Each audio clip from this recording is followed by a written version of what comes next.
Hi, welcome back to another video from American Original Dollhouse, Miniatures and More.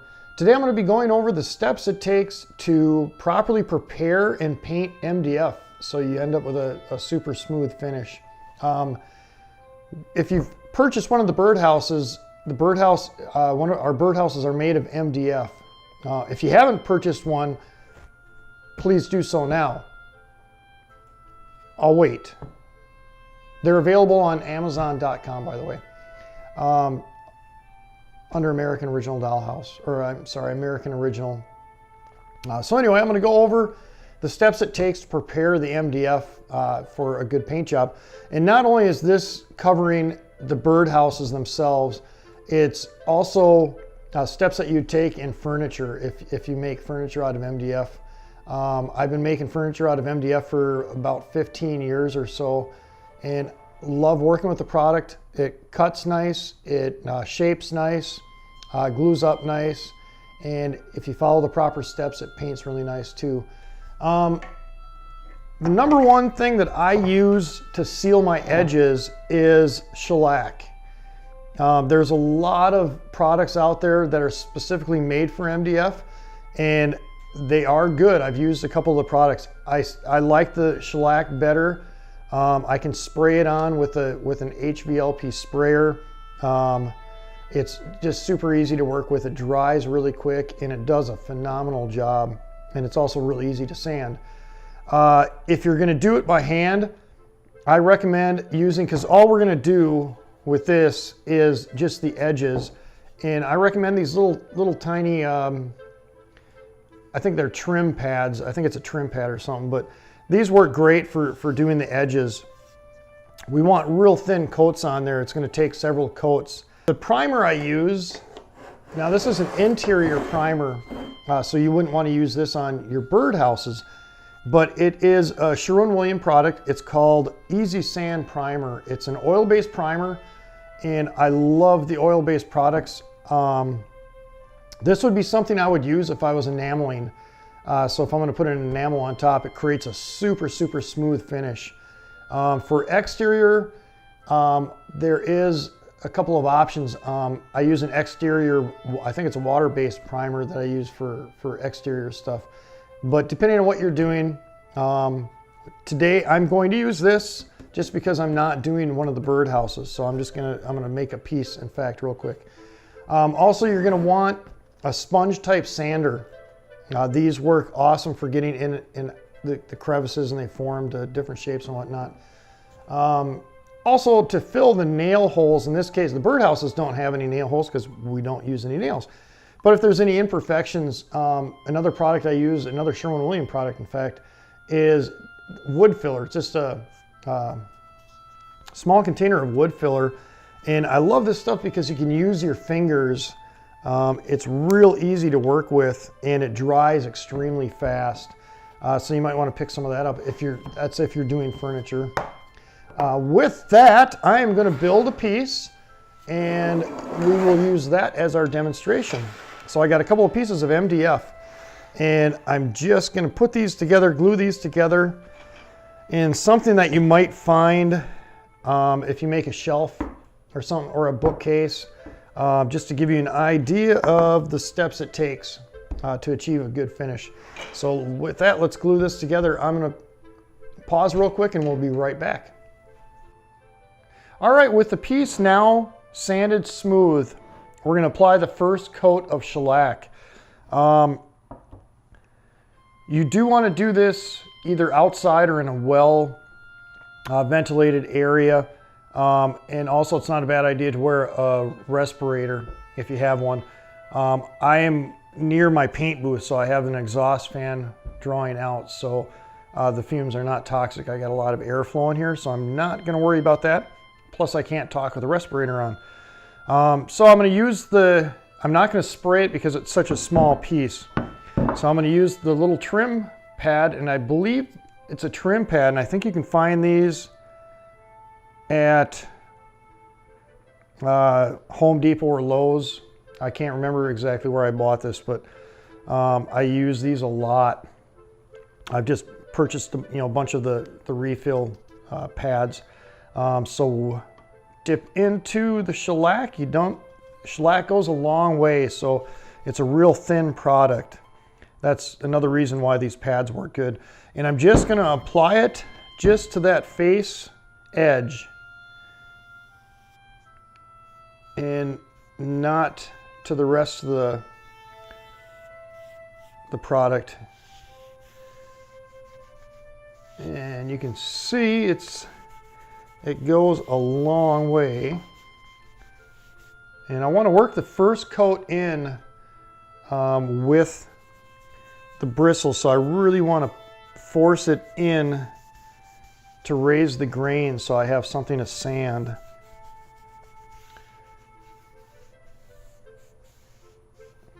Like so. And just knock off the top edge and the bottom edge, and we'll set that aside to dry. Okay, the shellac has had about a half an hour to dry. I'm kind of rushing it a little bit because for time reasons, but typically you want to leave it for about an hour. The MDF is so porous, it does actually dry a little faster than some products, but anyway, I'm rushing it a little bit. Now, after the first coat sets up, I'm gonna sand it again, and I've heard some people say, sand gently, lightly, whatever. I totally disagree with that. Sand it, even if you take most of the shellac off, which is what you actually want to do, because the shellac has gone down into the MDF, so it's okay to take off that top layer. You're going to end up with a much smoother product in the end. So the first sanding is going to be pretty vigorous.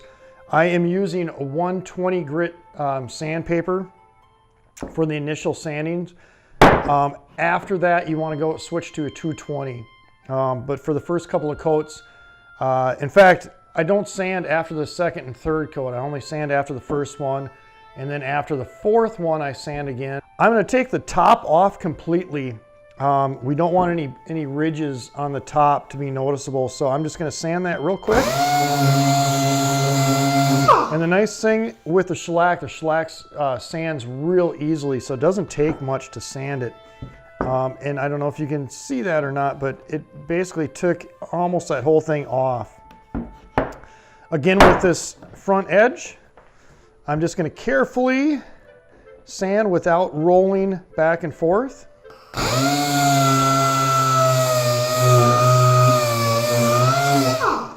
And again, I end up with a really extremely smooth surface there. I'm going to sand the routed edge, the bead again, and doing that a little more gently. We don't want to change the shape of it. And then I'm just going to push in. I don't know if you can see, but I'm riding on the lip and just pushing in just enough so it rolls over that bead. And it doesn't take much, that's it. Just a couple of quick times.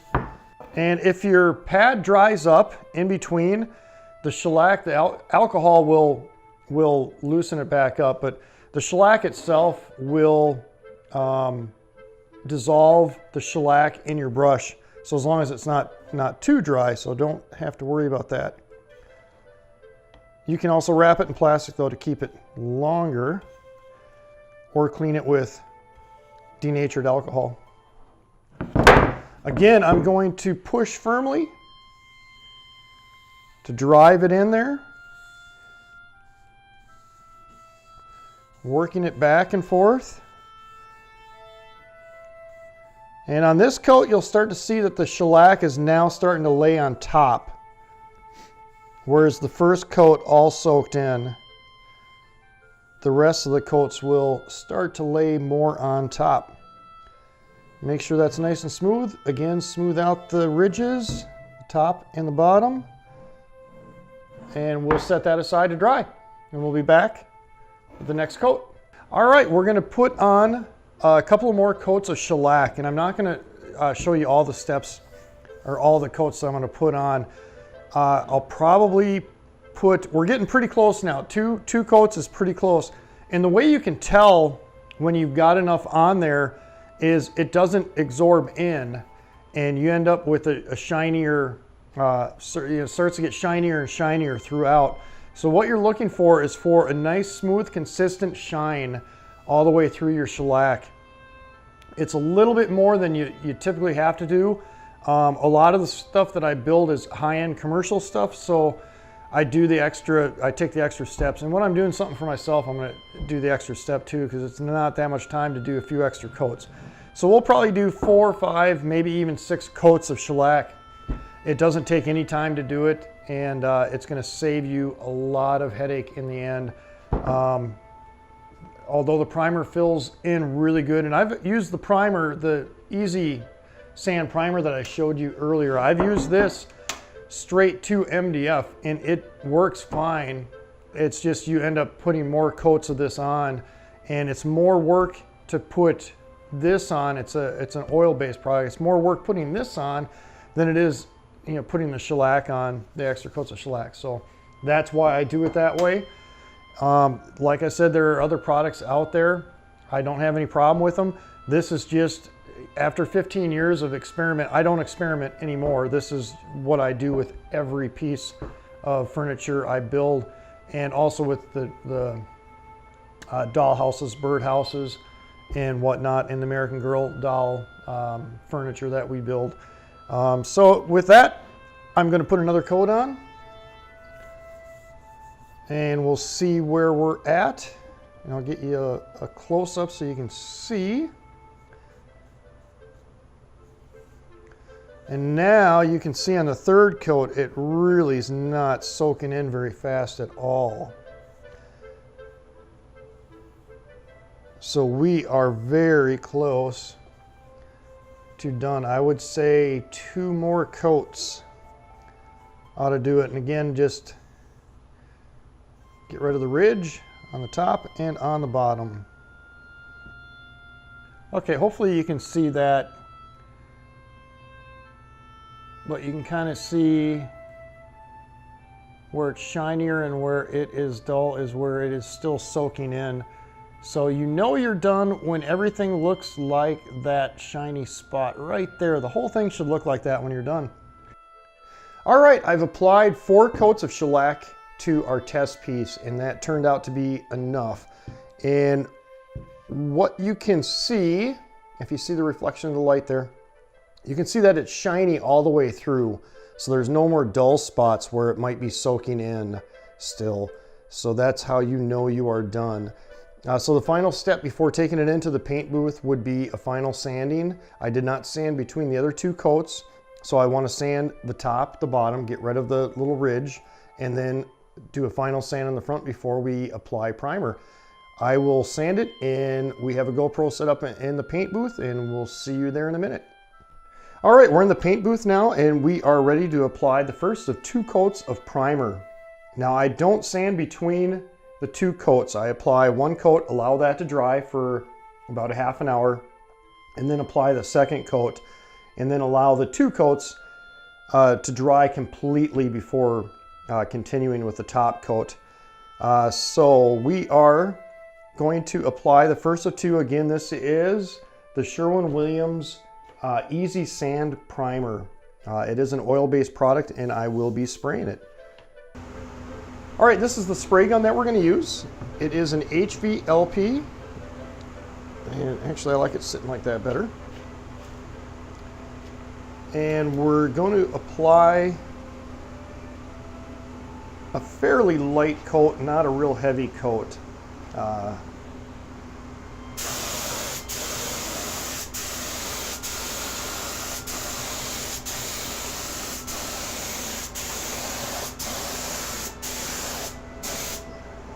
Okay, I've allowed 30 minutes of dry time, and it's not completely dry, but it's dry enough now that we can apply a second coat.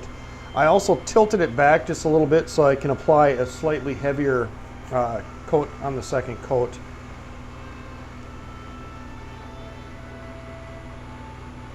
And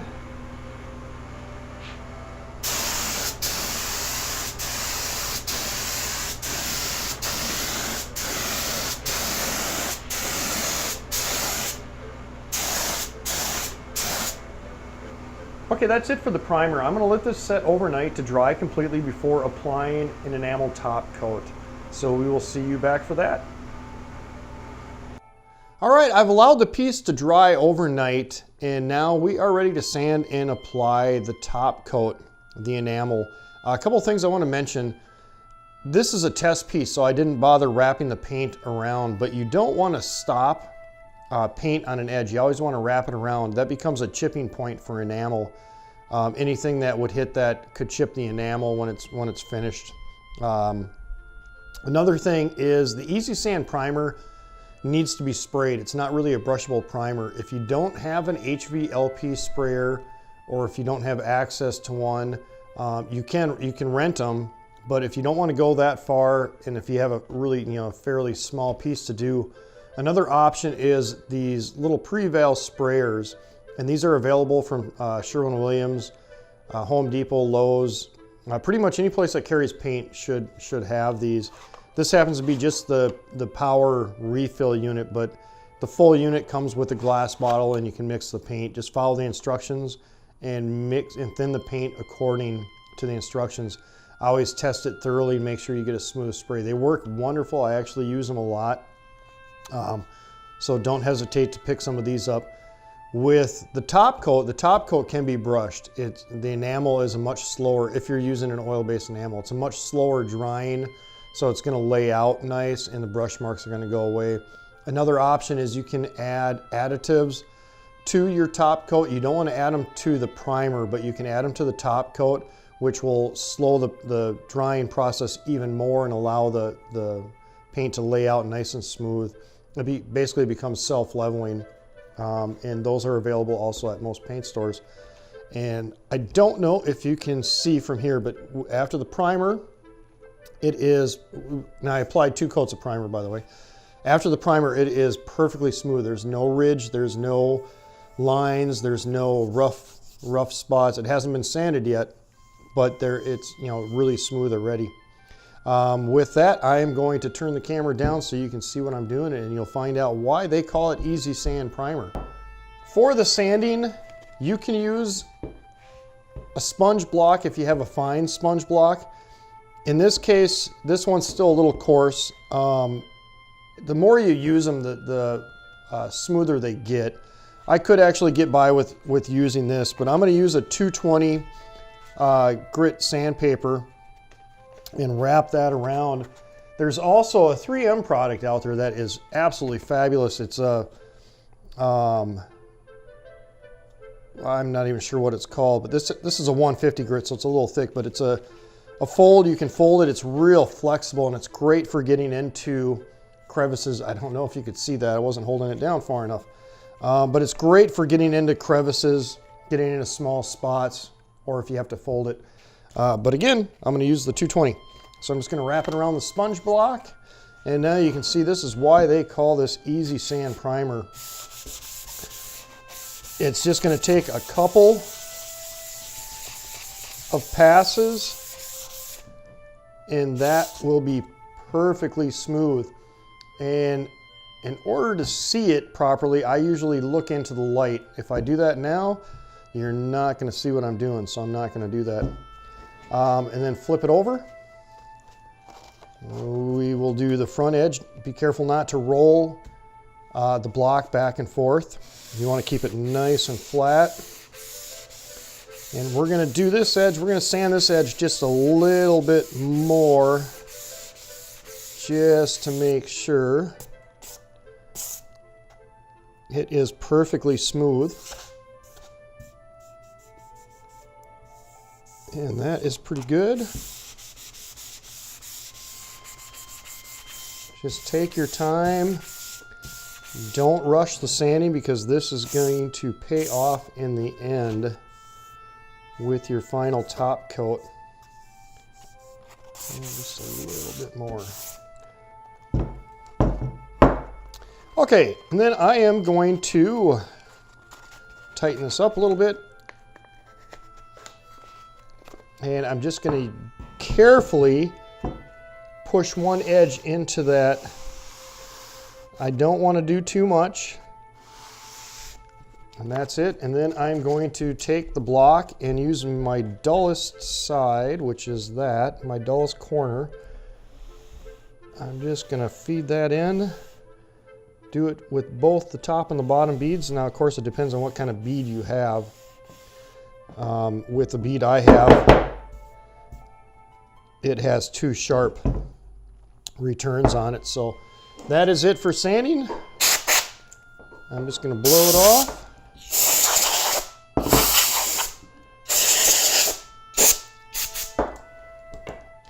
And there you have it. And you can see that we actually took, or I actually took a little more primer than was necessary off, and it is actually revealing the shellac underneath. That is not a problem at all.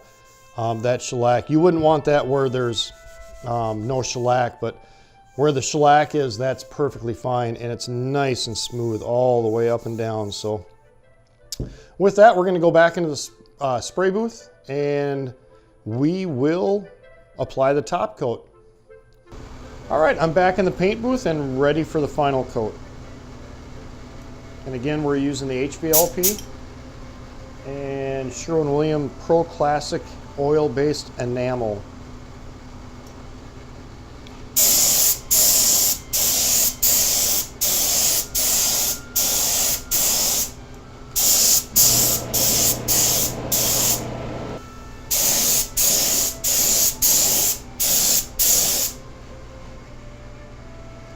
And that's it. We'll let that dry overnight and we'll see what we got. Okay, I've allowed the enamel to dry overnight. Now generally I would apply 2 coats of finish, or 2 coats of enamel in this case, whatever the top coat finish might be. But being that this is a sample piece and also for time, I just did the 1 coat. But as you can see in the image, the front edge is perfectly smooth. There's no MDF fuzz that you typically get if you don't finish MDF properly. And all the details there, it's perfectly crisp. Everything, you know, there's nothing lost. All in all, I spent just a little over 10 minutes working on this piece, and actual work, not including the time it took for transition. But that's the main thing I like about this method, is just it's fast. It's easy, it's fast.